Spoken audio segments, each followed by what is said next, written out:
जी नमस्कार। तंत्रबोध में आप सभी का स्वागत है। कल महाशिवरात्रि के पावन पर्व पर मेरे गुरुओं द्वारा बताई गई एक छोटी और सरल विधि मैं आप लोग तक साझा करने जा रहा हूँ। उससे पहले मैं आपको महाशिवरात्रि की एक रहस्यमयी जानकारी देना चाहता हूँ। महाशिवरात्रि के दिन सूर्य और चंद्र आमने सामने हो जाते हैं। उनकी जो ऊर्जा है वह आमने सामने स्थापित हो जाती है। सूर्य और चंद्र हमारे ब्रह्मांडीय माता पिता हैं। भौतिक माता पिता हमारे जिन्होंने हमें संसार में लाया है वह तो है ही, लेकिन आध्यात्मिक और ब्रह्मांडीय माता पिता हमारे सूर्य और चंद्र हैं। कहते हैं माता का स्वरूप चंद्र और पिता का स्वरूप सूर्य कहलाता है। उस दिन यानी महाशिवरात्रि के दिन वह आमने सामने हो जाते हैं आपको पूर्ण आशीर्वाद देने के लिए, अपने संतान को पूर्ण आशीर्वाद देने के लिए। एक छोटी सी विधि जो मेरे गुरुओं ने मुझे बताई है, जो मैं हमेशा करते आ रहा हूँ। महाशिवरात्रि के दिन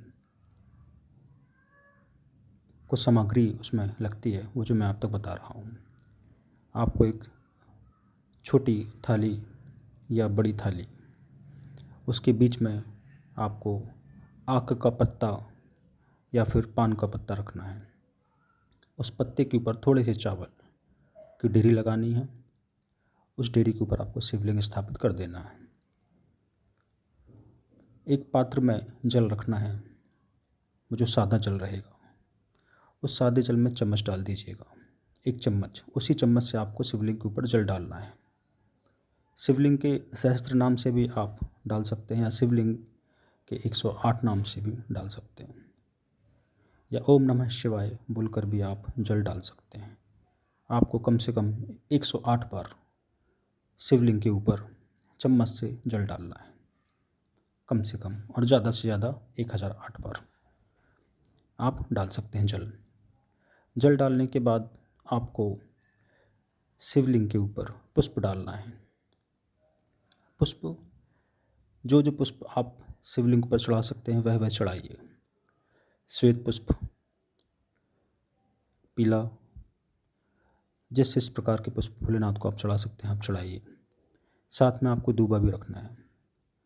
तो जिस तरह से आपने जल चढ़ाया है शिव जी का नाम लेकर, जैसे ओम नमः शिवाय, ओम शंभु नमः, ओम महाकालाय नमः, तो नमः में आपने जल चढ़ाया।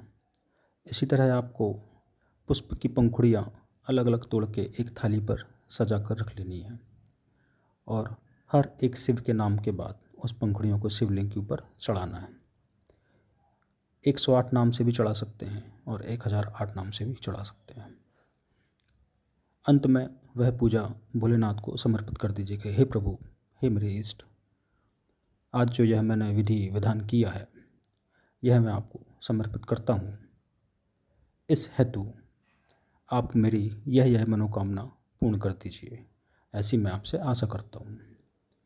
आपकी मनोकामना अगली शिवरात्रि आने से पहले पूर्ण हो जाएगी, ऐसा मेरे गुरुओं का वचन है, और यह होता है। मनोकामना भी ऐसी मांगिएगा जो संसारिक हो या आध्यात्मिक हो। कुछ ऐसी मनोकामना नहीं मांगिएगा जिसमें भगवान भी विवश हो जाए ना देने के लिए।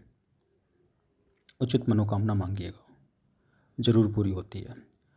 इस पूजा का समय दोपहर में 11:30 से 12:30 या फिर रात्रि में 11:30 से 12:30 होता है। बस आपको इतनी ही पूजा करनी है। यह पूजा करिए, आपको बहुत लाभ होगा, बहुत लाभ होगा, बहुत लाभ होगा। ओम नमः शिवाय। हर हर महादेव।